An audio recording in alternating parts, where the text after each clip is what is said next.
As I said to a few people before the session started, we are putting forward a consensus resolution, which is a collaboratively written resolution by the committee for convention to debate and potentially adopt for our plans for the next 2 years. There is a QR code on a sheet taped to the back wall if anyone's curious once the session ends to check that out. But something that our committee has decided to commit to is not just focusing on our own work within the committee, but really kind of trying to push DSA to center political education in the years to come. We are currently in a moment where the right has basically decided to put the pedal to the metal, so to speak, in its attacks on universal education, public education, as well as higher education in the broader scheme of U.S. sort of infrastructure, and we're already seeing the results.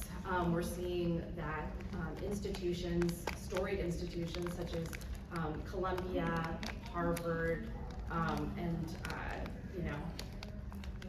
the list will probably start to expand, are collaborating with, could you please close the door, somebody in the back? Collaborating with the right, which is placing pressure on research funding, taking it away in some cases, and then also harassing students, faculty, other employees of these institutions in order to pressure them to adopt a right-wing agenda, or even just stop doing research and things like that altogether. And then we are also seeing these attacks on just political speech in general, and the attacks, for example, on libraries to start censoring books. There was just a Supreme Court case that allows parents who don't agree with LGBTQ, principles, I guess you could say, to disallow teachers from teaching their children. So what we have now is just kind of a more visible and palpable attack that has been going on for decades. And liberal institutions have been failing to protect students, they've been failing to protect teachers, educators, librarians, and that poses the question, what role do socialists have in supplementing education? Political education is a sort of term of art within socialism that sort of speaks to how do we make socialists more wise or otherwise more capable. But when we see these attacks on education more broadly, I think that it really kind of prompts this question of what is the relationship of socialists to education, right? What is the relationship of socialists more politically to education as a sort of element of an infrastructural part of society? And it should be noted that the fight for universal education has been a socialist fight. Within the Gotha program, for example, or various other sort of standard canonical fixtures of sort of party literature, universal education has always been kind of a big element.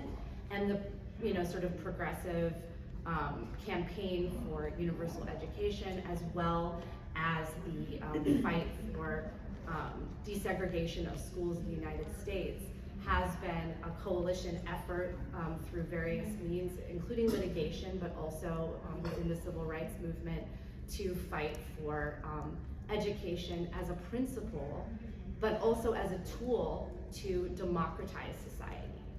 And so I'll end here and start talking with our guests here, our panelists, but I just want folks, as we're listening and thinking about this, it's what is it about education that makes it so important for us? What's the value of education for socialists?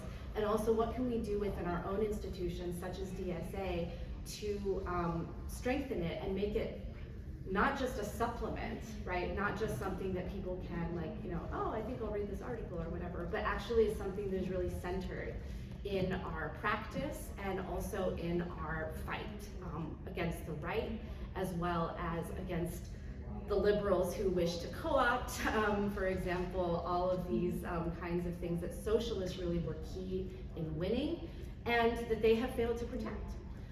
So without further ado, I'm going to introduce our panelists here. Right here, we have Steve Fraser, who is a historian of American labor and capitalism. He's a founding member of the Academy for Socialist Education of the New York chapter of DSA, where he's now co-teaching a course on the rise and fall of ruling elites in the United States. Right over here is Inouye, who's a political theorist at Bard College, former member, maybe not in a bit, but hopefully she'll come back, of DSA's National Political Education Committee, and a member of the Mid-Hudson Valley DSA chapter.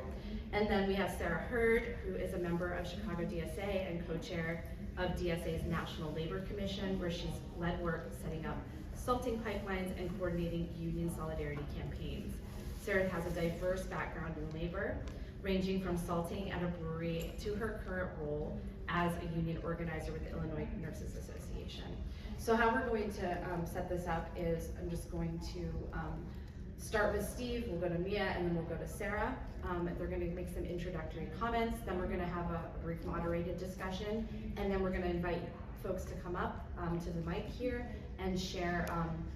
It's okay if your question is more like a comment in this room. We just ask folks to keep it maybe to 3 minutes max, just so we can get a lot of people talking. You're free also to respond to anything that anyone says on the panel, as well as what anyone says here. What we're going to try to do, though, is make it so that the conversation kind of flows outward from the panel into the audience, and then we'll allow people to kind of try to have a seminar with this bigger group. So Steve, why don't you kick us off here? Yes. So I want to thank everybody for being here, and I'm grateful that I was invited to talk to you guys. I'm going to be very, very brief because Michaela has laid down an iron log. It was not me, it was the conference. Okay. I am going to be brief, whatever the reason. And Michaela's done some of my work for me by talking about the connection between revolutionary radical politics and the need for education.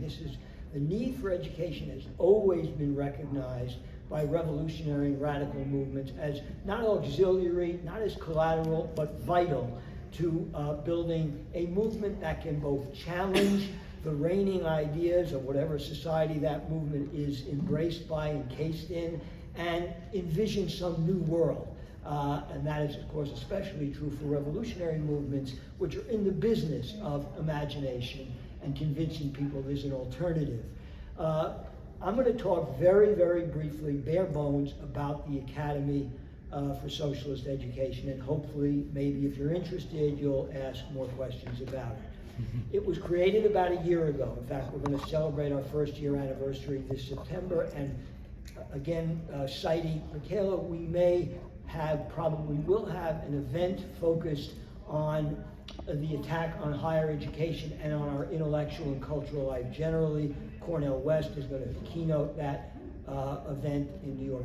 I'm already wasting too much time. No, okay. You're not. Don't worry about it. Here's the thing. We decided to, a group of us in the New York chapter, decided to start this. It wasn't de novo. There's been political education in the New York chapter, like every chapter for a long time. But we wanted to do something more. What was that something more?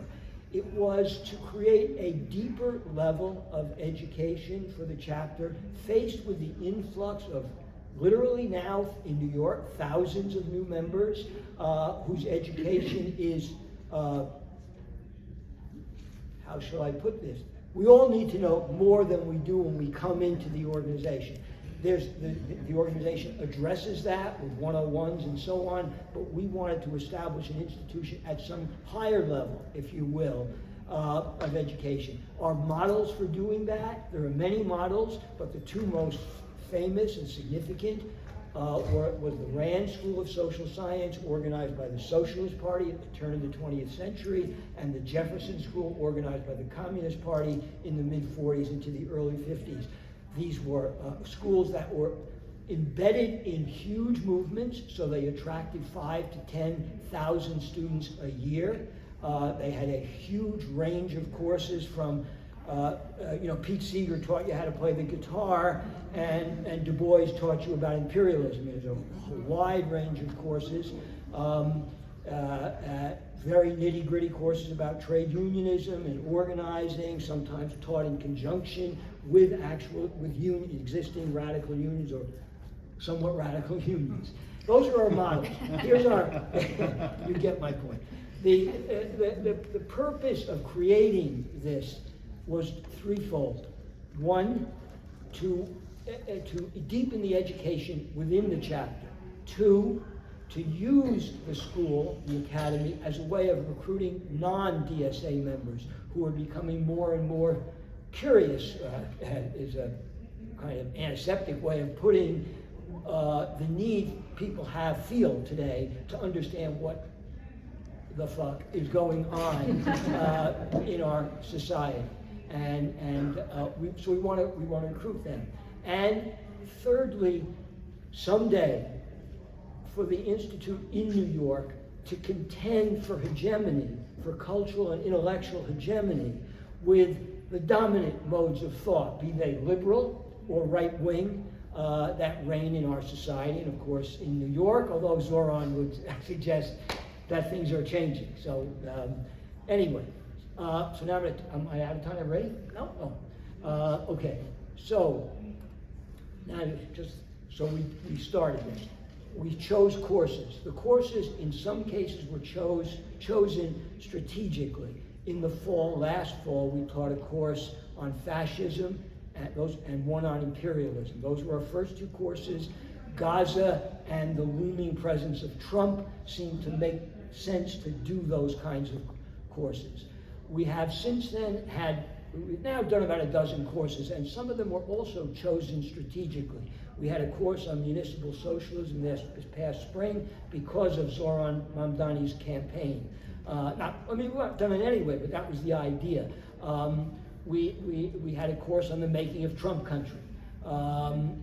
We offered a course on, the one I'm now done teaching, the one on the rise and fall of ruling elites. We had one on the anatomy of strikes because of the increased activity, obviously, of unions and organizing activities of all kinds. Okay, so we had a bunch of courses, and we have one this summer on the Long Popular Front, again chosen because the Popular Front, clearly that notion of how you resist whatever we're calling it, authoritarianism or fascism, is on everybody's mind. I'll stop there.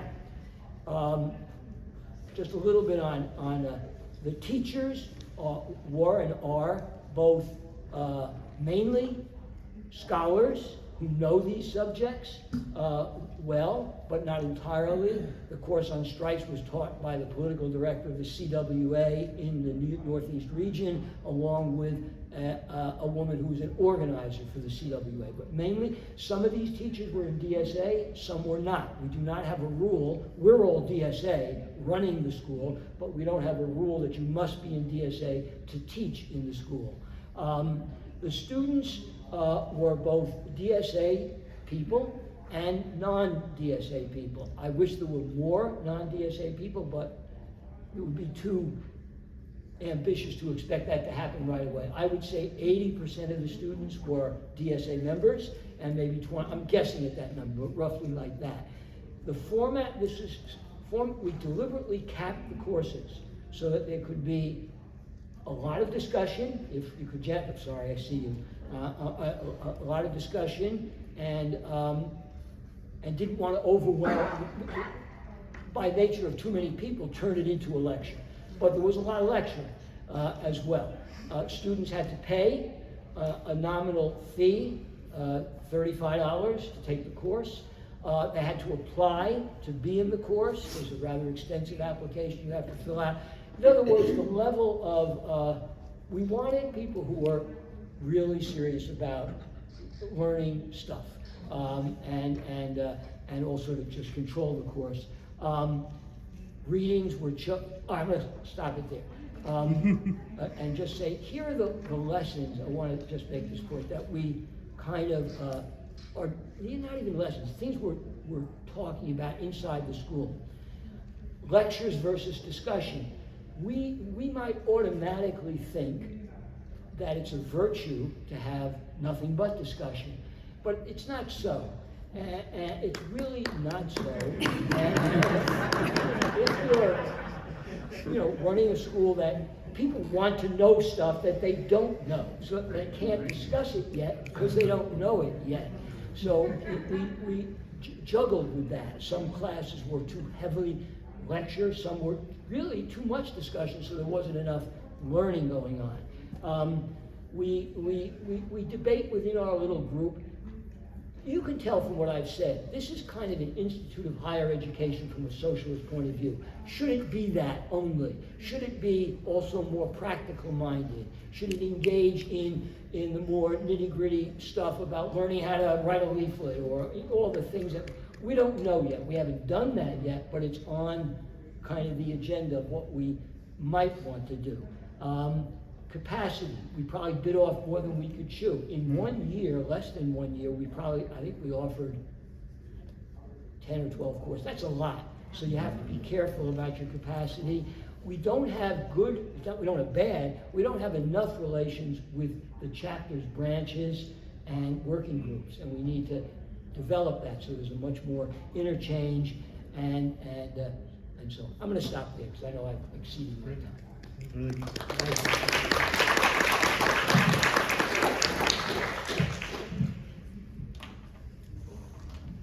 Hey everyone, thanks for being here this morning. My name is Inouye, and I wanted to talk about socialist humanism, which is a word that's in the title of this panel and in the title of the National Political Education Committee consensus resolution that this panel is kind of, advertising, I guess. And I'm happy that word is there, and I wanted to just talk about what it might mean, what socialist humanism might mean in the context of political education. So first, what do we mean when we talk about humanism? I mean, people mean a lot of things, but I would say that humanism is it's a political theory that's premised on some commitment to the innate value of the human being, and that holds that society ought to be organized in a way that allows us as humans to fully develop our capacities, something like that.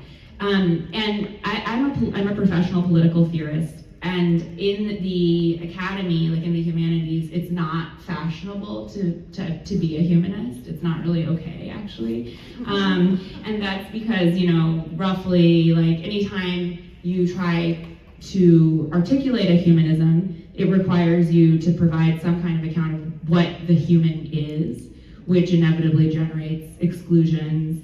And also, humanism, is generally understood as like an anthropocentric outlook that contributes to a kind of dominating relationship to nature, etc.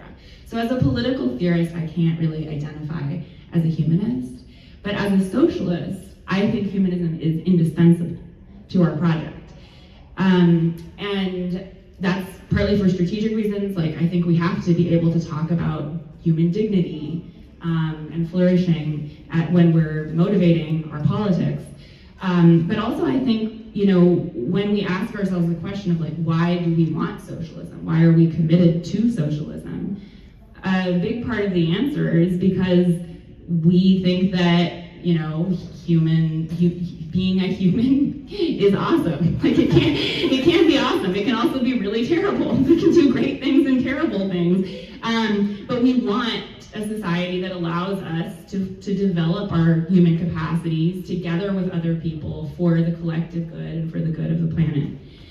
And we often associate humanism and humanistic approaches to education with liberalism, with liberal arts education. I teach at a liberal arts college where all we do is, we're literally not supposed to lecture at all. It's just supposed to be the students talking to each other.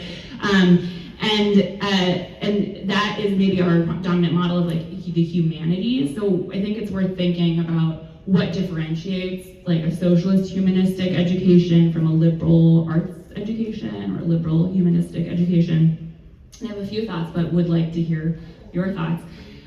Liberal education professes to be non-ideological and not to be connected to a political project, although of course that's not true.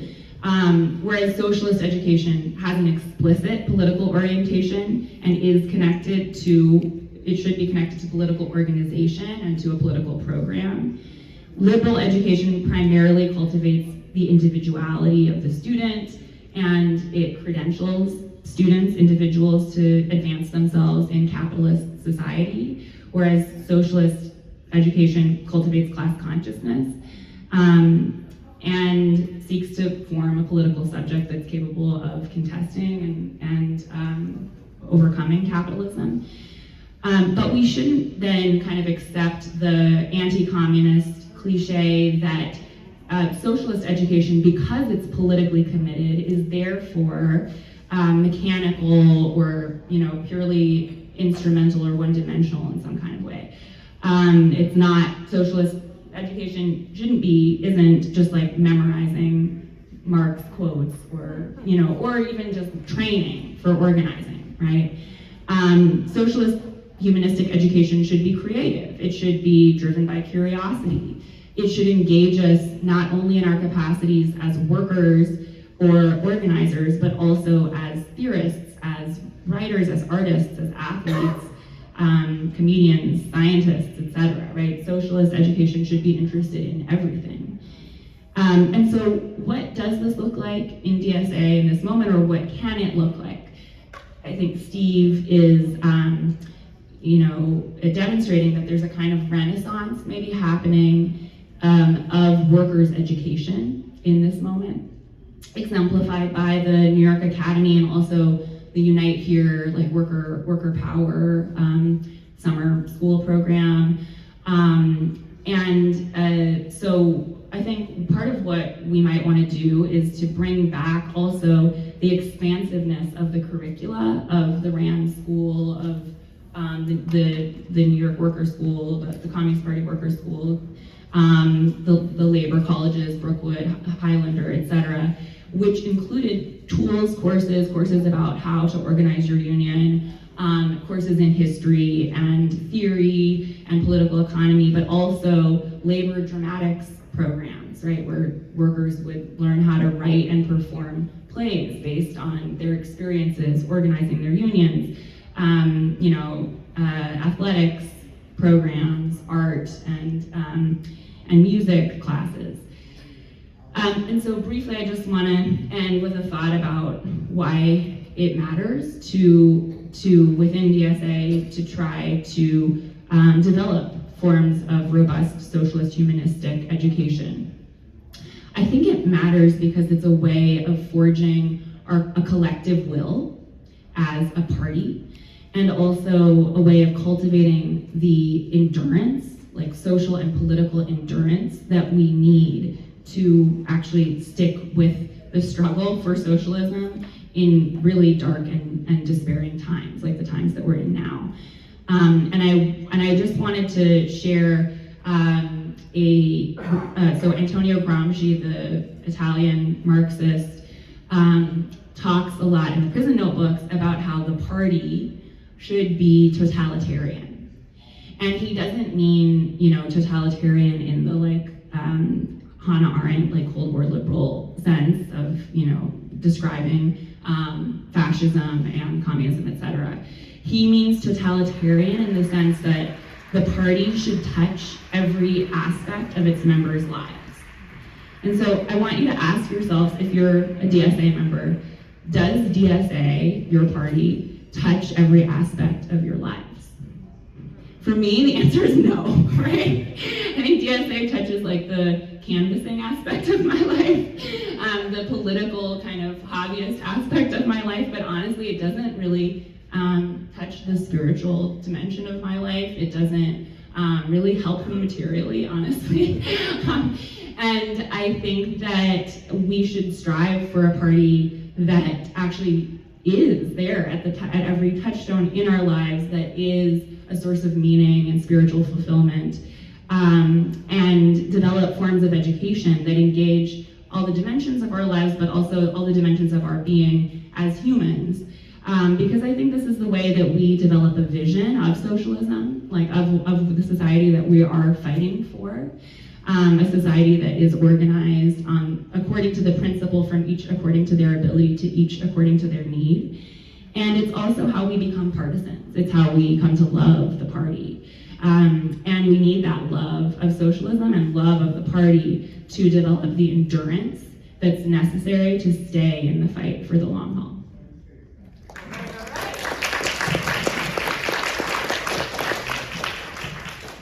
So many great ideas there that I hope we can get into in our conversation. Michaela already introduced me. I am the token non-academic on the panel. And in fact, I represent the people who cheat their way through college, which I think is something that's going to come up in the conversation, is this, like, with AI, it's becoming increasingly possible and almost incentivized for people to just, like, kind of hack the educational system to try to, like, get out as efficiently as possible with the big, list of credentials, which I think is something that we're trying to kind of break out of and, think through, like, what does it look like to actually provide education that is for people to become people. So I just wanted to kind of open with that and kind of talk about, so I went to college, I cheated my way through, I got my degree, and then I moved to Chicago. Yeah, I did great. But it was when I came to Chicago and got involved in Chicago DSA that I started actually teaching myself how to learn again, and that was incredibly powerful for me because I had so many bad habits of, okay, can I, like, write this paper right before it's due? Can I, take the easiest classes to check this box so that I can, like, get credit? And I was so broken from that experience in the educational system. But being in DSA, I was suddenly surrounded by people who were, in my opinion, much smarter than me, that I wanted so badly to be able to keep up with. And that kind of feeling of, like, oh, the benefit of doing this reading or learning about, learning how to pronounce Allende correctly is, like, it's essential for my social life and my ability to be part of this group of people, like, that it completely rewired my brain. And by, like, the following year, I, bought a Marxist reader and was reading every page, like, 2 to 3 times so that I could actually try to figure out what was going on in a way that, like, I had never experienced that kind of feeling of needing to know things, and that kind of, it reawakened that curiosity in me.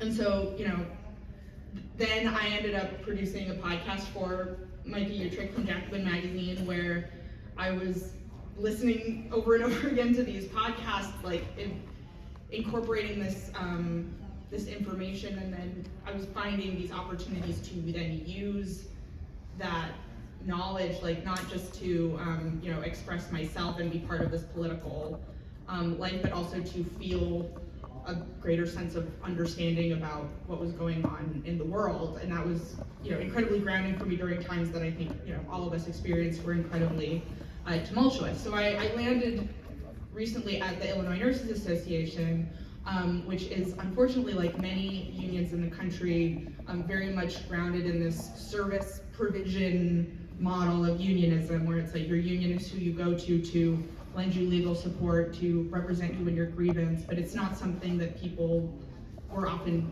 using as a tool for their own kind of self-fulfillment and really, being an organizer in their union.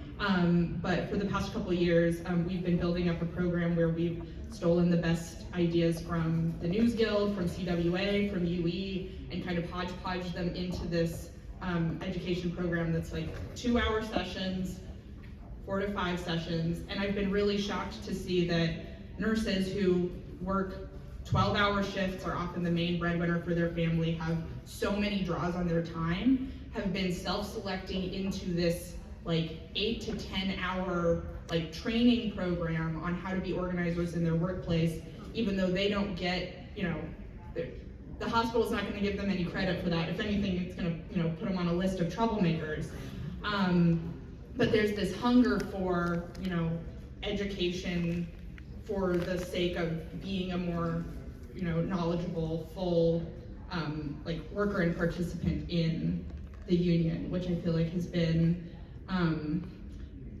it's really challenged for me what I think we are supposed to think about. Like, people are lazy, people are gonna always do, you know, the most easy thing, and, you know, the goal, to your point about humanism, like, it feels like there's so many incentives in our society right now to be as robot as possible, and it produces a great sense of relief in me to see, not only in the work that I do with the Illinois Nurses Association, but in Chicago's Socialist Night School program, which we've been doing for years, but which has had you know, a huge influx of interest lately, that people, you know, they will put in the time and even, you know, fill out the form and pay the fee to be part of a version of education in which people are, you know, self-directed and excited, and you know, it's grounded in current events and has a point of view. I hope we talk a little bit more about, you know, kind of AI and the many challenges that are facing the academy, from not only technology, but from the government, even from parents of students that think of themselves as, you know, people who are getting a service provided to them. But I think that those are threats, but I don't think that they will ever succeed in preventing powerful ideas from reaching people, because I've seen so many experiences in which people find a way to get that those ideas because they're very nurturing. And yeah, we also saw that Michaela mentioned in the past year, DSA Labor, which I represent as the co-chair, we did a new experiment where we teamed up with the National Political Education Committee to try to do a nationwide book club of Eric Blanc's new book on worker-to-worker organizing, We Are the Union, and I think, you know, there's a lot of kinks to be worked out, but I'm very excited about the idea of having these, you know, conversations that we're engaging with, you know, as a movement together, that can be kind of anchored in DSA. So I just want to close with a little anecdote, which is almost exactly a year ago today, I took my mom to Denali National Park because it had been like her lifelong dream to go to Alaska, and we went to the camp where they train the sled dogs. And one of the things that really struck me that the person who was leading the tour told us was they, as the people, don't tell the dogs how to be sled dogs. They arrange them in the harness, like where there's a very experienced sled dog in the front, and then behind that sled dog they put a sled dog who's, you know, has potential but doesn't really know how to be a sled dog yet. And then when they run, you know, the dogs all want to keep up with the other dogs, and they learn like how to be a sled dog from each other. And I think that feels very analogous to what my experience of becoming a much more politically educated person through being in DSA is, you know, I want to be able to keep up with all the other dogs, but we're not dogs, we're humans. Socialist dogism. Yeah. Socialist candidatism. Okay, that was great. Thank you so much, Sarah. I actually think because we have about, I would say, maybe we do 15-20 minutes moderated discussion, and then if folks have questions and comments, we'll have folks line up. But I just want to, because you said, like, let's talk about AI. I think that AI is just like a sort of tool that has made a lot of the incentives of organized education under capitalism, kind of like way more on the surface, and credentialism is something that you pointed out. The thing that I'm hearing across the panel is like, how do we break free of education as this slog, as this thing that is considered to be necessary in order for people to survive in the economy as the way it is, instead of how we be social, how we like improve and strengthen our the social relations that we want to prevail. Not just, you know, as we fight capitalism and as we sort of organize together to smash capitalism, but the kind of world that we want to live in. And of course, there are different kind of views on whether it's useful or even, you know, kind of like productive for us to prefigure our politics under capitalism in this sort of complete way. Can it be isolating? Can it be foreign to the people who are actually trying to organize? But the distinction potentially, or I want to talk about this and see what people think, is there really a distinction between, say, like a socialist education program and like worker education? What Steve said about like, what are the practical ways that people might be able to like incorporate some of the skills or thinking that they learn through political education into practical things like learning how to write a leaflet or things like that? And as somebody who became, I would say I became a socialist consciously, even though I was you know, I was on the way, but I was very individualized. I learned that through my experience organizing a union.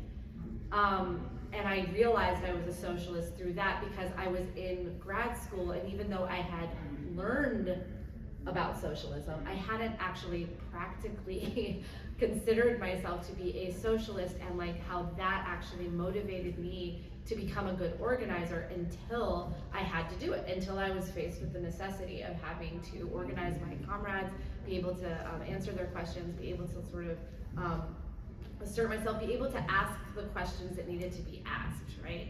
So I'd love to hear what the panel thinks about either the complementariness or like the contradictions between like workers' education or like what we consider maybe within a union to be like training and things like that, and political education, which is maybe more a range of formal knowledge, or whether we can find our way through that or some other, you know, methods and experiment with them. So maybe we'll start with Sarah, and we'll go this way. We'll like start with Sarah and then move this direction.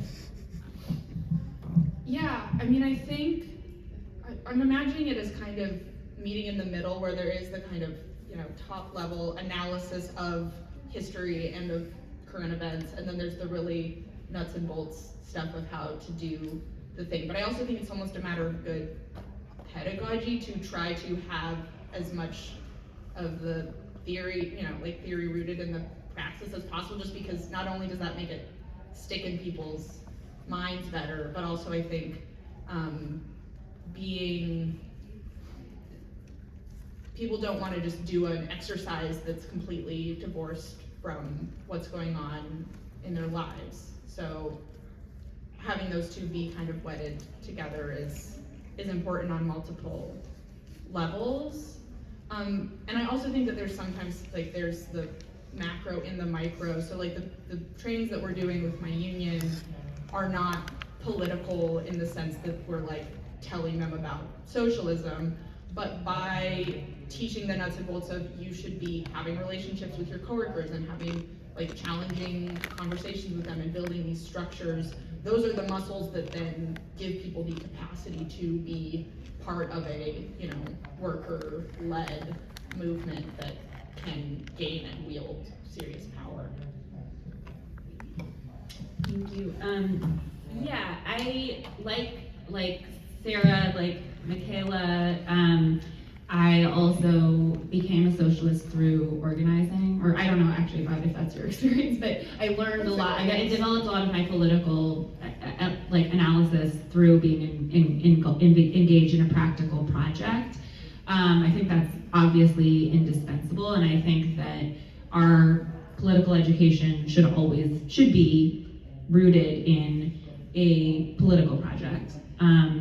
But I think we have a lot. I think that by we, I guess I mean DSA, but also maybe the broader, like the labor movement perhaps, and broader left, a lot of very pragmatic forms of education that are kind of, focused on training, and also focused on, like when I was on the National Political Education Committee briefly, we wrote some curricula that were, I think important, but that were very bounded, right? Like in terms of, this is what we think you need to know about labor and the left. Like, here is the most important historical anecdote for you to kind of memorize, right?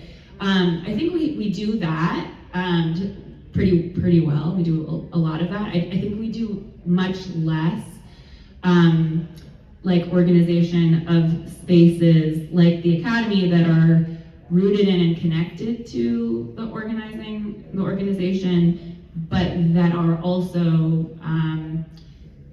not kind of directly instrumental, right? Where there is a little bit of distance from the immediate goal and a little bit of space for people to think and to so I guess what I'm saying is if we think of a kind of on the one hand a very pragmatic kind of training approach to education, on the other hand a kind of like liberal arts approach that is completely disconnected from organization or political program or campaigns. What we want to do, I think, is, in developing socialist humanistic education is something in between, and at least to have spaces that are training spaces, but also spaces that are just like learning spaces. Yeah, I don't know what to say. It's very confusing. It really, really is. We all kind of gravitate to it. We do both. We combine them, Yeah. and some doesn't get us very far. I don't think. I don't know what to do. I'll tell you a couple of stories that are maybe contraindications of what we normally think. Brookwood Labor College was a very successful labor college, and it became essentially a cadre school for the CIO. That's really what the Ruther brothers all went there, and so on. Many people you might recognize as key organizers. But the Brookwood Labor College did not set out initially to train people to be union organizers. They trained them initially to be socialists of some variety or another. It was all organized by communists and wobblies and SP people and so on. So we have to weigh that. How does that calculate within what we're talking about here? I'll tell you another story it was just really, it's grossly exaggerated, but I think it makes a point. We have a conventional view, which is that organizing is like an elementary school for the training of future socialists. You organize, you learn about certain kinds of realities, and that leads you in one way or another. And that's a very widely held view and has been for 100 years. Here's the story. The story is, the tagline of the story is, no unionism, no socialism. The story I'll tell you is a story that says no socialism, no unionism. At the turn of the century in America, there's this enormous uprising, you probably all know, especially in all over the country, New York, Chicago, Rochester, Baltimore, many places, of garment workers and others. And you probably know all about this. And those people are immersed. Some are very religious, some are orthodox, some are this or that, some are reactionary. But a lot of them are organized in an ongoing, the world you're talking about, this kind of socialist world with all of its restaurants and its magazines and its gymnasiums and it's all of this. And without that socialist context, there'd always been garment strikes. I know about that, I wrote about this, I know something about this, going back into the 19th century. But they don't produce these kinds of durable, and very seriously radical unions. I'll tell you what I mean. Here, I once gave, I'm going on to, I'll finish it. Great. I once gave a talk in which I wore a t-shirt, and the t-shirt had on its front a picture of an amalgamated clothing workers picket line in 1914. We've seen thousands of pictures like that, and it said something like Solidarity Forever, whatever it said. On the back of the shirt, this is a shirt that was produced originally, I made a copy of it, by the union. It said, labor will rule. Those two things don't normally go together. We think they don't. They're on separate tracks, but they weren't. They were on the same track then. So that we have to kind of figure out in this education a kind of reverse way of looking at this relationship. And the academy, I hope, is a piece of the solution to doing that. And it happens only because there is a socialist movement in the country which didn't exist for 70, 100 years. I mean, really, didn't exist. That's what makes the academy possible.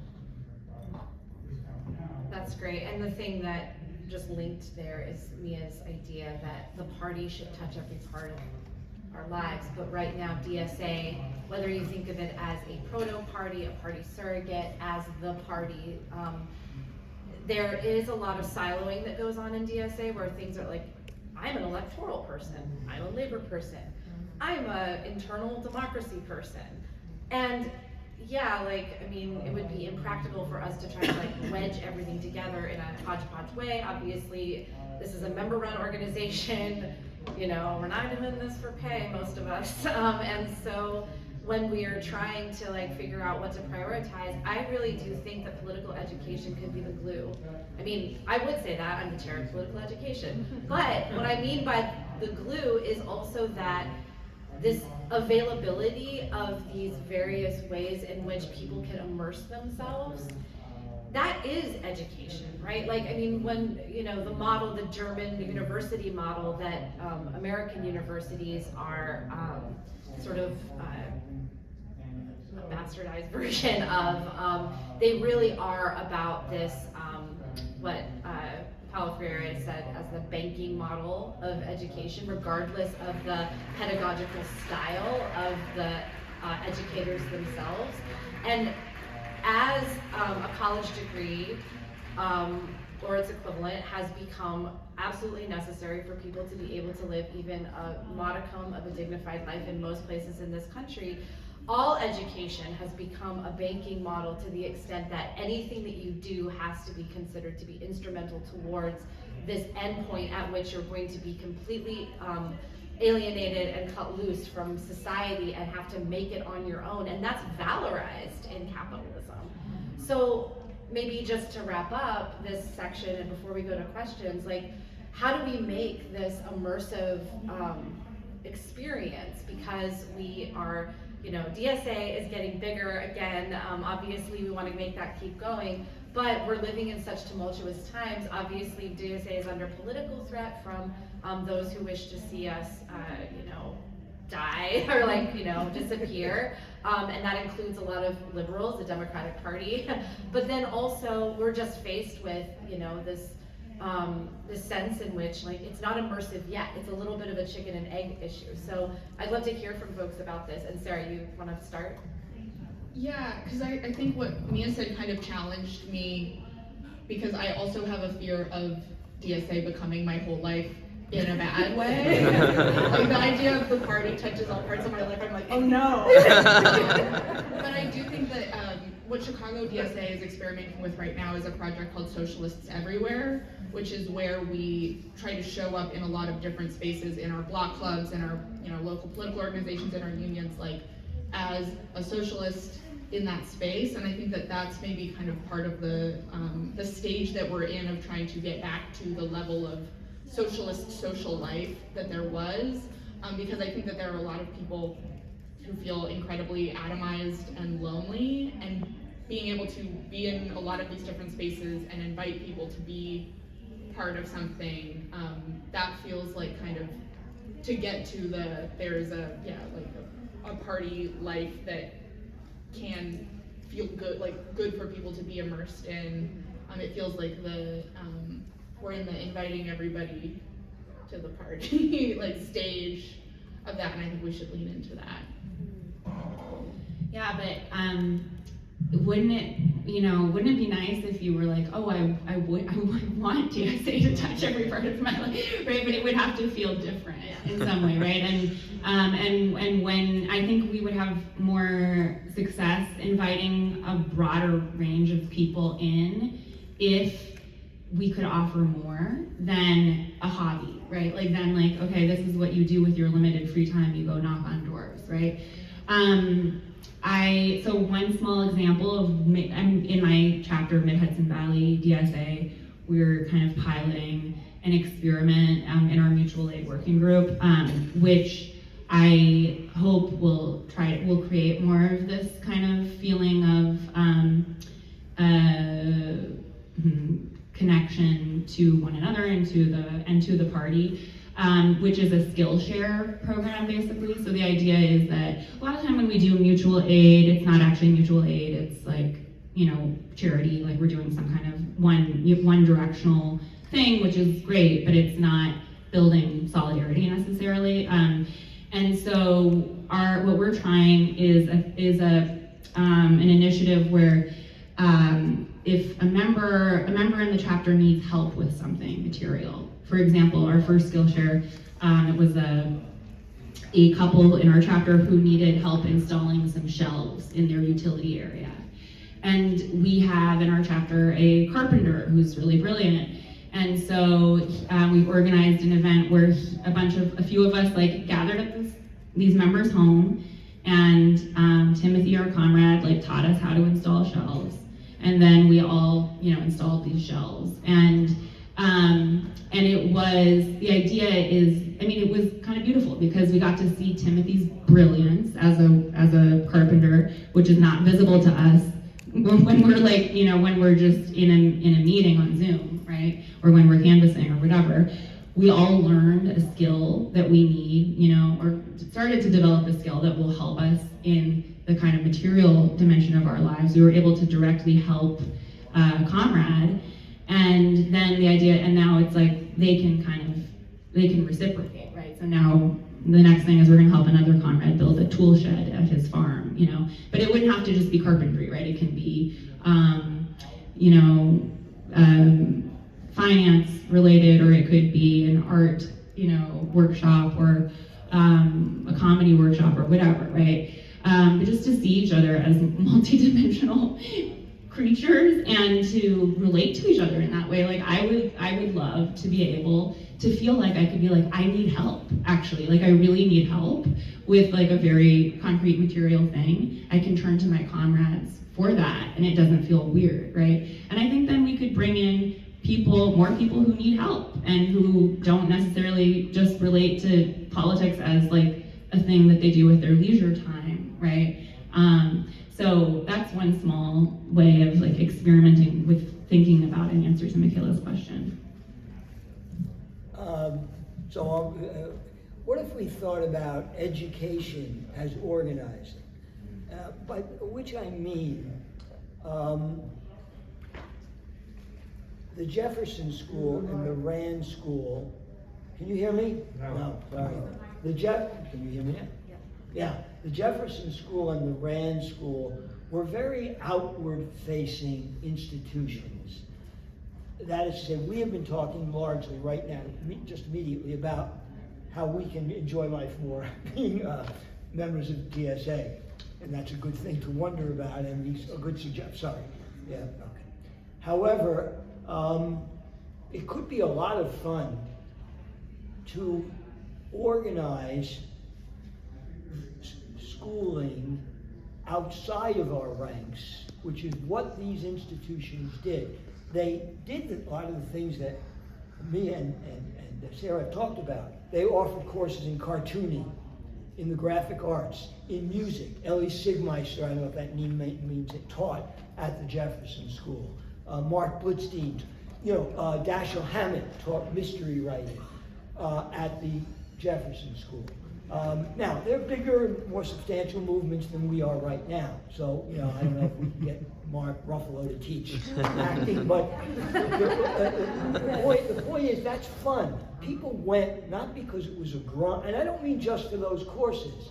I mean all of it was fun, was learning stuff, whether it was Du Bois teaching a course on the race question, or someone, you know, or Herbert Aptheker teaching a course on slave revolts. That was, and it was fun for people outside of the orbit of the.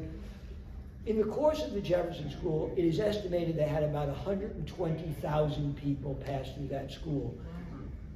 The Communist Party in New York City had about maybe 20, 25, maybe 30,000 members. So we're talking about a much larger universe when we talk about these kinds of institutions, and doing it, organizing out, as well as taking care of our home, our native members. I don't know how to put it. That was wrong. Comrades, must be a better comrade. It was because the reason they attracted, and the Rand School too, attracted thousands and thousands of people, is because people were hungry and eager. They weren't slogging through. They were doing the opposite of slogging through. They were feeling liberated by this education. It's why they were there, and it's why education, as Michaela pointed out from the very, used to be something only the privileged enjoyed. And now, and beginning long ago, it becomes a quest, a thirst for people who denied it to do, and that can be fun for our movement. I want to get started with some audience questions, but maybe this can just be something that our panelists can think about, and also our audience can think about, is in relation to the not just the individual desires of human beings to want to learn to exercise their curiosity, to feel lighter and happier and have more capacity the more that they learn, rather than it just being this banking model of like, is everything that's going in there going to be a return on investment, right? I mean, the broader project, as I mentioned at the beginning, was to prepare people for democracy, prepare people for social life. And obviously, if you talk to just a bog standard liberal, they'd be like, oh, it still is for that. But I mean, I think that as socialists, we understand, no, that's actually not the primary purpose of education, even starting from pre-K. It's either a way in order for children to be, to allow their parents to pursue a job, which is also like, essentially state-sanctioned daycare where they're supposed to learn things. But then once they get there, a lot of people are automatically thrust into something that is like, well, this is going to be getting them started early with digital literacy or coding or what have you, is going to prepare them to then do this thing that somehow we predict is going to be lucrative in the future, or allow them to not rot in the street if they, God forbid, get an English degree. We're really at a moment right now, especially with AI, whether true or false, whether a little bit of truth and mostly falsity, it is being brought to bear on the not just the slop that we're faced with that's just false information, but also this sense of, well, I don't even know if I'm going to be useful in the future. And I really do think that when we talk about whether something's immediately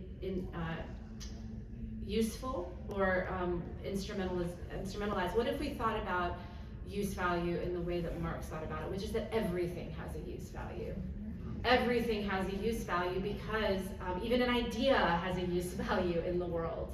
It is not instrumentalized in the economy in the way that we're expected to instrumentalize our educations, right? But as socialists, what if we thought about this as everything that we do to ourselves makes ourselves prepared or ill-prepared to engage in social relations. And democratic socialists in the name, right? Like, we want the world to be more democratic. So I just wanted to put that out there before we opened it up, not as like this is the answer, but more like, this is like, has long been like kind of this, either the overt kind of aim or even the subtext of what education is for, and how as socialists we, as we do this sort of like potential party building and sort of outreach to people and create this immersive potentially experience or availability of the party as something people can be part of, right? And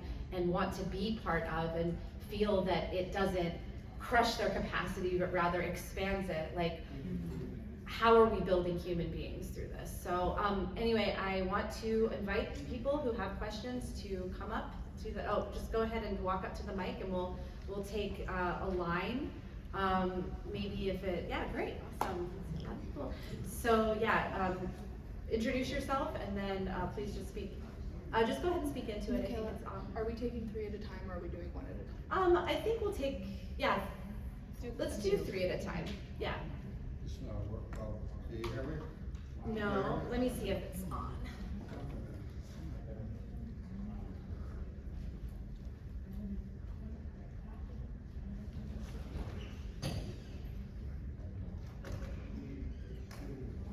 Here's what we'll do.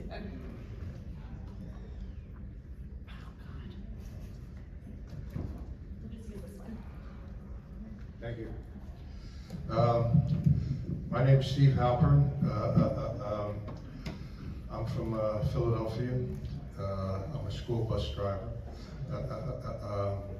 And I'm the author of a novel, Looking Back from 2101, which has a similar format as Edward Bellamy's book, Looking Backward, written in, published in 1888, where I imagine a future world where there's no poverty, no discrimination, no war.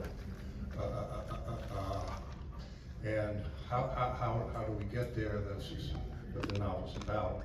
But Noam Chomsky argued that the media manufactures consent. I don't agree with that. And the educational system, I don't think manufactures consent. I think what happens is capitalism has to grow. Because it has to grow,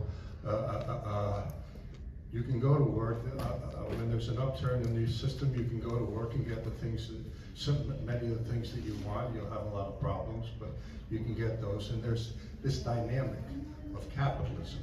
That's what, it doesn't manufacture consent, but acquiescence.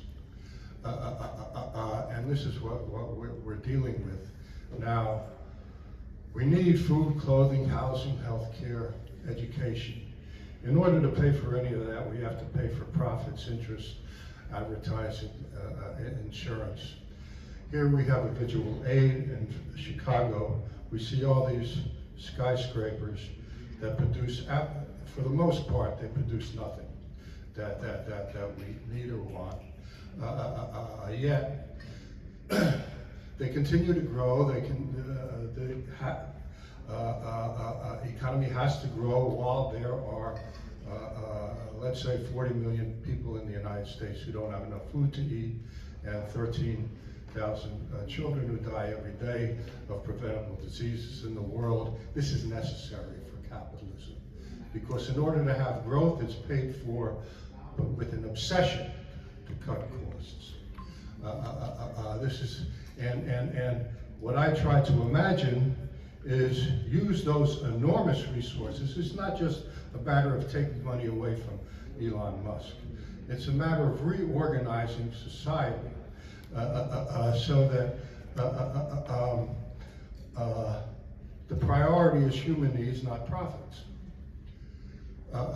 So that, am I up? 30, wrap it up. 30 seconds. So that you go to work now to provide for your family. In a socialist society, you go to work to provide for everybody and to make things better for everybody. And that you have a lifetime right to food, clothing, housing, healthcare. That's guaranteed. So that your motive is not to provide for yourself, but to provide for, so this is what we talked about in the beginning, this vision of the future. And that's, I think, we're coming to the point where the system is falling apart.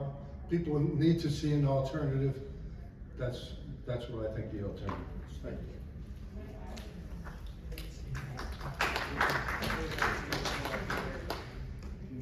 Hi, my name's Ella. I'm here to speak out Socialists. I'm curious what your sort of vision for people coming out of these schools is, and what your vision is for like the average member of DSA, the average militant, because I'm hearing sort of a disconnect between like the on-the-ground work, the organizing, and then these like understanding of capitalism and of history, and the need for like the end of capitalism imminently. And yeah, I want to understand like that connection and how you're fully forming people coming out, and what they feel that their activity needs to be in their like full commitment to the cause. Thank you. Okay, we'll take you and then you. Hi, I'm Trey. I'm an educator in Philadelphia. I teach government and I'm also a teacher coach. I wanted to ask about if there's some kind of North Star or kind of guiding principle you work towards to ensure that lessons are humanistic and focused on that socialist principle. Oftentimes, teachers in history, especially, the curriculum is not that. So you have to deviate from that curriculum to ensure that lessons meet those principles and kind of uphold the standards we want them to uphold. Just wondering anything that you kind of work on when you're planning to ensure that those lessons fit that criteria. Thank you.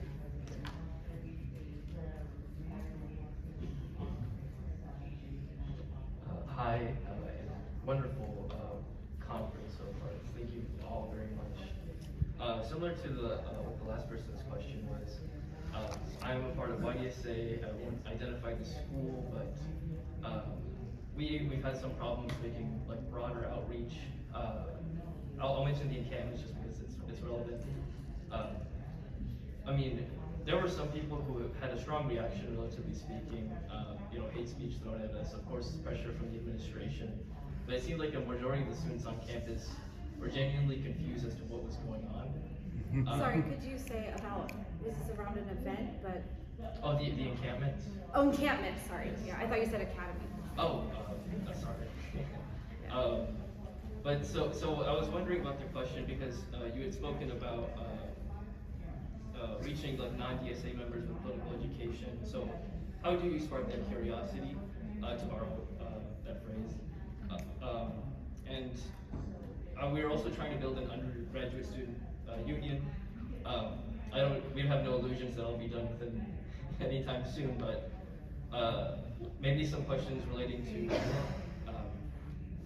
like how do you touch every aspect of the worker's life?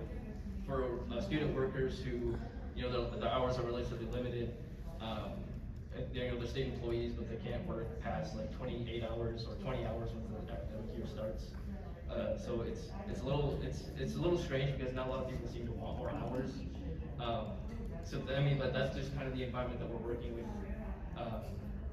Also, just a smaller question on how you determine the curriculum to tailor to different students' lives and also to people who are not already interested, because I feel like that's what political education tends to attract people who are sort of curious. Yes, that's it. I'm going to sum up a couple things and then. All right, so the first person's question was, what are we aiming for people to end up as by the end of a political education program, or what are they ending up as? And then also, how do we ensure that the lessons sort of stick to the principles of a socialist humanist agenda?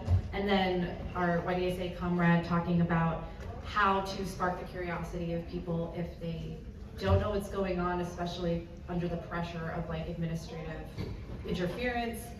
And then also, I think the last question was about like, how do we do that when people are so busy, so overwhelmed. So if anyone wants to start with any of those, feel free.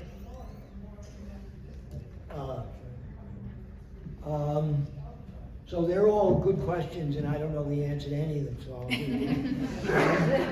I Well, I really don't. A great question. Believe it or not, I'm shocked. We have never discussed explicitly is what we want the result to be of these courses. Not these specific courses, but of the school. What should be the end, if there, an end or a result, if not the end result? I don't know. I could say some platitudes and fill up the air, but I'm not going to do that because I really don't know, and we need to think more carefully about that. Our objective was to deepen the level of education in and outside of the chapter by examining critical issues that these courses teach, discuss. But what's the further result of that? More well-equipped revolutionaries. I mean, it's bullshit. So I don't know. So let me go on to another one I don't know. This one I know a little bit. What are the standards? What we ask every teacher who wants to teach and has taught is to submit a proposal of what the course is about. And we are looking for, obviously, challenging, anti-capitalist, whatever the arena happens to be, viewpoints about whatever the subject happens to be. I mean, we offered a course on housing and socialism, for example, this past winter. Or anyway, so the prospective teacher has to develop a proposal. The steering committee evaluates that proposal, and it has to demonstrate that kind of anti-capitalist, socialist perspective in approaching whatever the subject is. About sparking action elsewhere, all I can do is suggest this, that the schools that have succeeded in the past, like the Rand School and the Jefferson School, self-consciously created other schools like themselves elsewhere. There was a Jefferson, there was an Abraham Lincoln School here in Chicago. There was a Tom Paine School in Philadelphia. There was a Sam Adams School in Boston. And that kind of, so your YDSA, you set up a YDSA academy for something at whatever campus you're at, and you try to establish that kind of alternative educational forum. All right, I'm going to stop. Oh, you got one. Good. Okay, some quick thoughts about these really good questions. So I think the first two are kind of about the outcomes. I don't know either. I'll say some things off the cuff, but I would probably revise them later. I think that maybe there could be two kind of criteria for thinking about socialist, humanistic, political education. One would be like, are we engaging the students' capacities? Like, are we engaging their intellectual and creative capacities, right? So that means there has to be a certain amount of open-endedness, there has to be discussion, like there has to be challenge, right? It has to be difficult to know, what it is that we're trying to teach, and then set people up to actually learn through a challenging and active process. And I think the other criteria that comes to mind is are we making ideologues, and partisans? Are people coming out of this feeling more committed to socialism and to their work, right?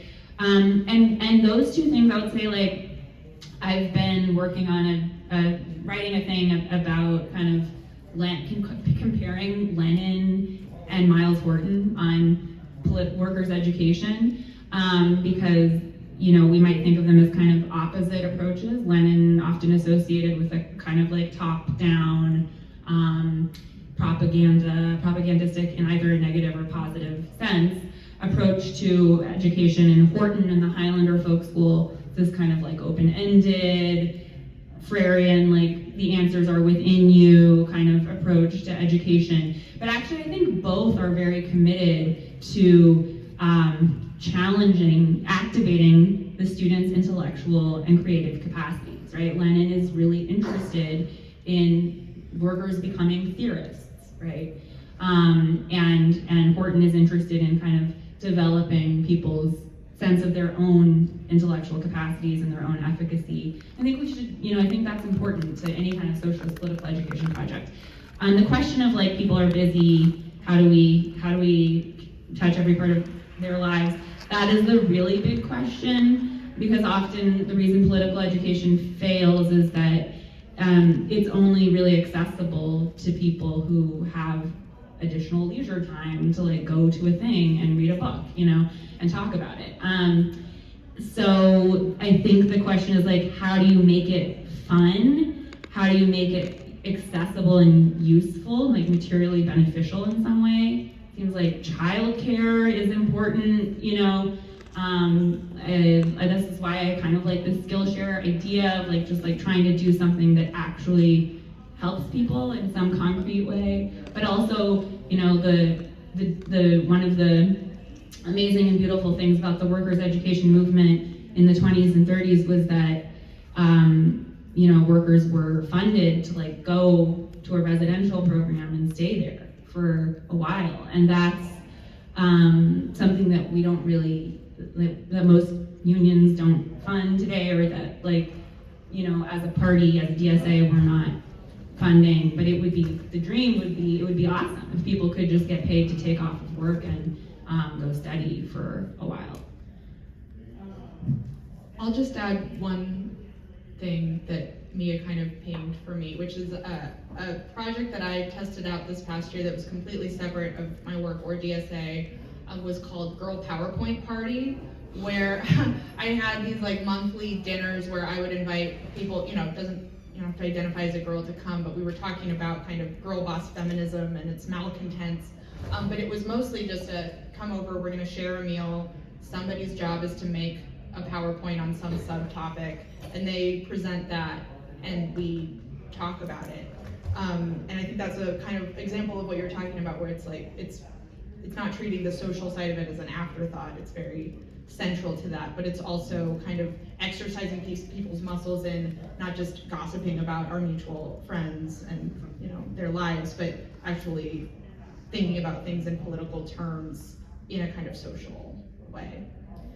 Yeah, I'm just going to add something really quick about this question of what the outcomes are, and I think what Sarah said about, whenever somebody is doing that and they start off in like this closed space, maybe you, somebody who wouldn't otherwise decide to take on any leadership in a chapter or engage, now feels prepared.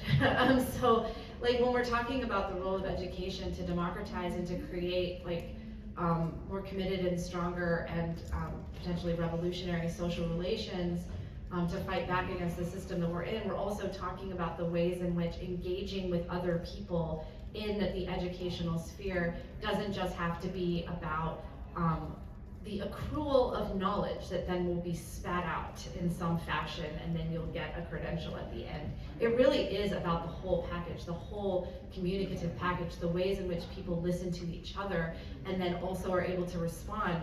In a democratic organization and in democracy in general, this is how you build participation. This is how you build people's investments. This is how you make it so that people can criticize their leaders and actually know what to do. So to the extent that that sounds like a grand scheme, it's like, well, it is a grand scheme, because otherwise education, no shade on like, anybody who scrolls, I scroll, but it's just a series of memes until we die, right? Like there's no real interaction. And I would also just say in that vein, we are now in a moment where people are describing post-literacy as the marker of this moment, which is, as an educator, that scares me. As a book lover, it scares me, but it also fires me up. And I'm just like, who says, who says that we're in a post-literate moment? That literally is saying that we're going into a dark age, and it is every socialist's duty to make sure, as hard as we can, that that does not happen. And that is what it means, really. It's a fight, it's a struggle. It's just as much part of a struggle as anything. So I think that preparing people for that kind of militant democratic engagement and becoming leaders, meaning not necessarily anyone who runs for office or even anyone who becomes a leader in whatever organization they're in, but people who know what kinds of questions to ask, know how to listen to each other, and know what to do collectively. That's our goal. So I'm just gonna pass this on, and we are coming up against time. If people want to stay for another few minutes, I think we can get through this woman right here, and then I'm sorry, folks, but I'd love to hear from you. I'll be here for a few minutes after if you want to talk and everything. Thank you. I'll be brief. I'm Peter Eunice.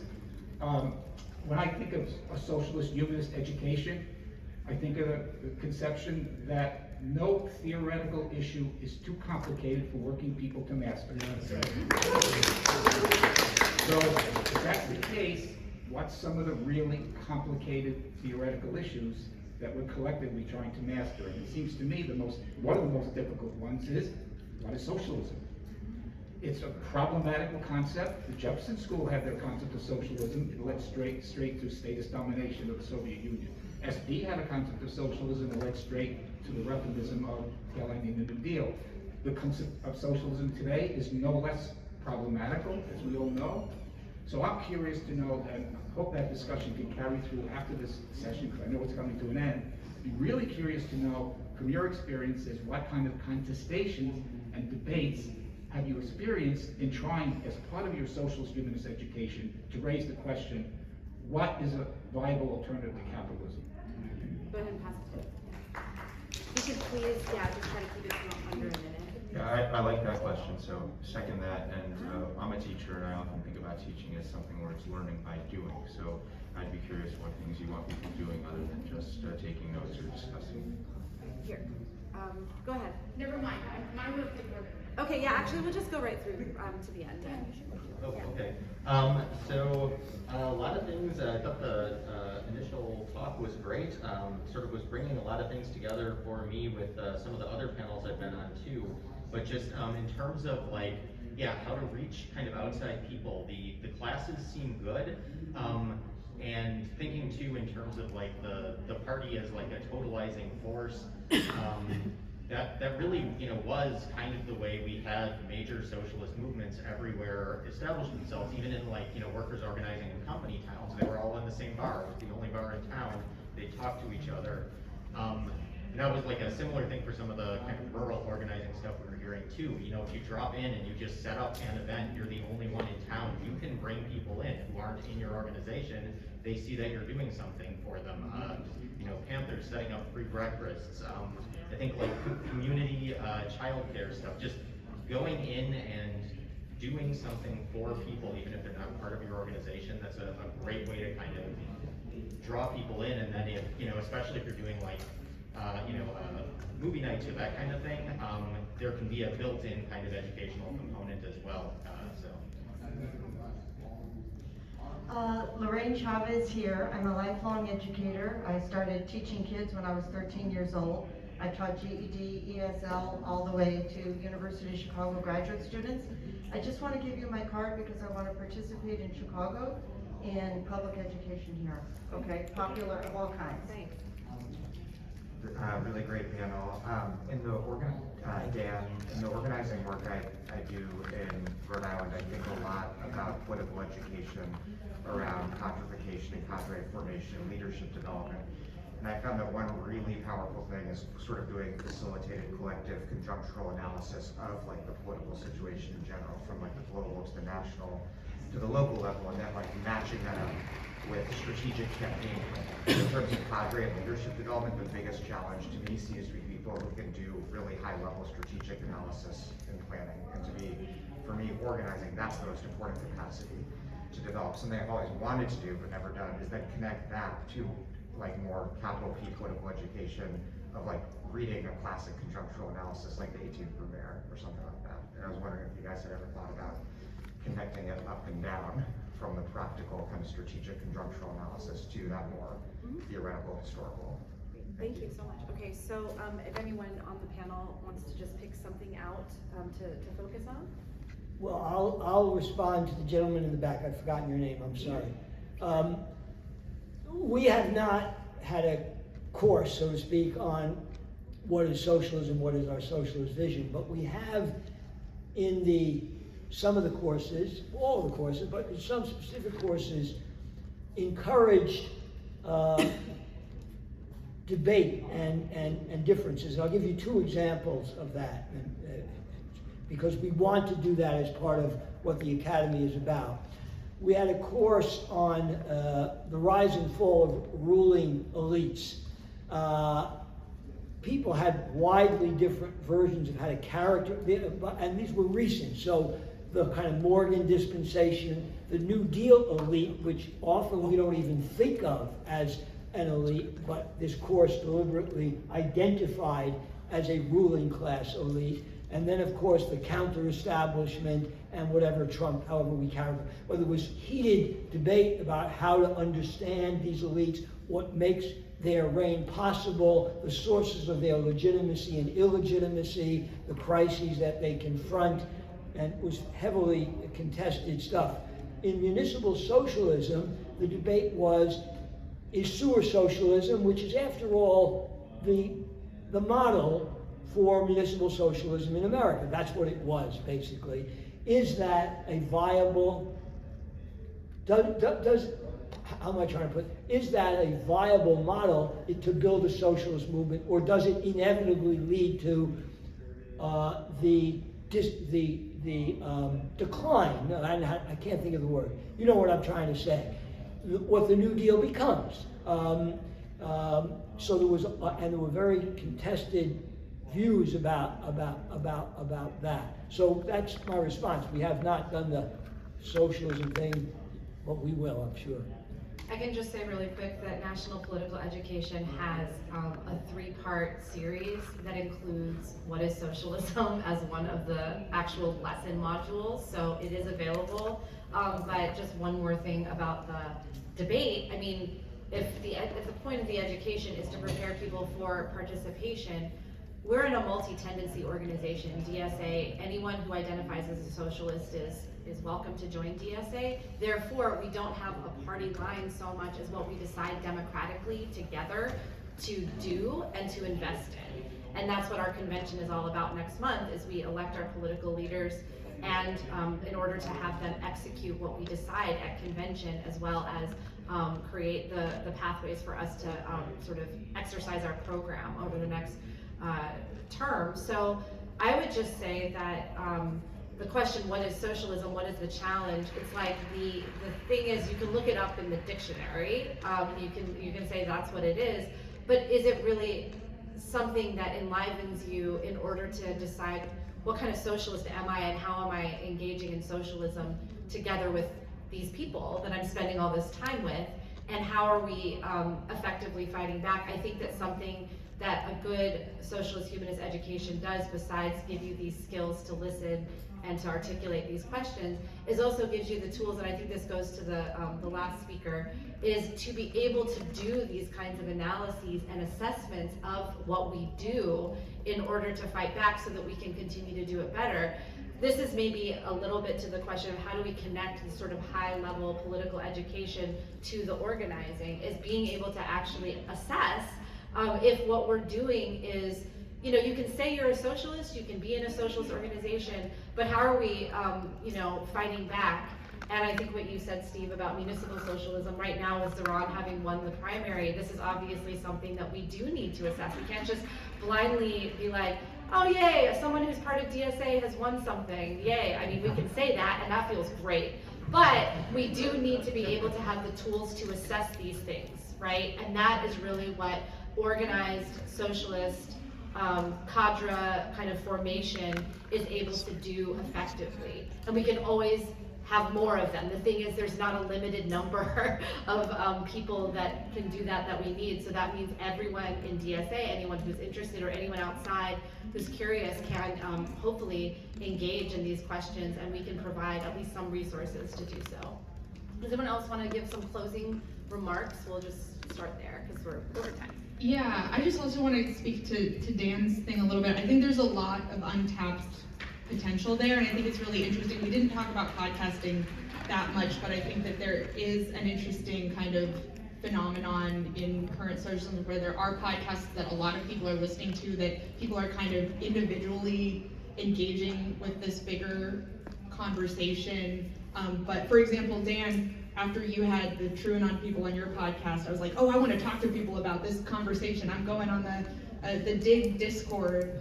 But there wasn't the kind of like active debate that I wanted. And I think in DSA, there are some of the like active debates that we have, but it's not, we don't have a podcast that broadcasts like, this is the official conversation of DSA to everybody.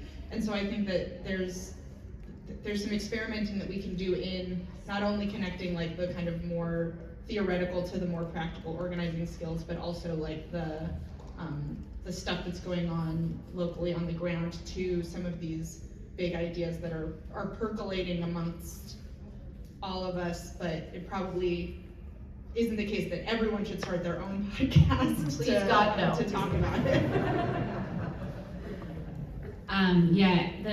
To the conjunctional analysis point, really important, and I would love, I don't know, maybe you all can have a course that on conjunctional analysis that could involve, theory and the practice of trying to do it for the moment, because I don't know how you can do the conjunctional analysis without a lot of theory, like, some kind of understanding of like what stage of what does capitalism look like right now, like what is class composition, right now. So yeah, I think that is a really important area for development. And then what is socialism? Very important question, often dodged in our work because it's controversial and because it has big stakes. So I think there are, on the National Political Education Committee, different answers to that question, which is great. And I think, and although maybe, I don't know, that sometimes NPEC does kind of moderated debates or conversations that then are available on YouTube or whatever, and yeah, that's a great topic, probably has been done, but for us to also. It's one of the modules. So there's a what is capitalism, what is socialism, why the working class. It's kind of like an introductory, it's introductory, but anyone at any stage can attend, if a chapter decides to do them and engage. The idea is that for those who are maybe new to the organization, maybe they've done like a member orientation or a 101, this would be a way for them to start deepening, but not like thrust, deep, neck deep into like the major debates. But one of the things about the question of what is socialism, we're at these kinds of answers and valid or like effective answers to these questions are pressured by the political terrain that we're on, because it's also like what kinds of people can be socialists is also like, well, we think everyone, but also the kinds of answers we get from the right, we have to battle those in certain ways without just going to the least common denominator, right? It's like how you meet people where they're at without just diluting these answers that we need in order to fight effectively and politically. But Steve, do you have a closing remark that you wanted to make? Or? No, I have this little, these are very good points, and we do systematically ask students to tell us anonymously what they think of the course and to suggest new courses to us, and so we're very aware of trying to learn. I mean, we thought of this whole thing as a kind of pilot project. We're all past the pilot stage now, but we do that regularly. No, it's a great panel, great conversation. All right, so further ado, we'll end it here since we're a little bit late, but thank you so much everyone for coming, and I'll be here for a few more minutes. Our panelists can hang out a little bit too to get questions in. And also, just for those of you who are curious, on the back, there are a couple QR codes. One is to the political education consensus resolution for convention. The other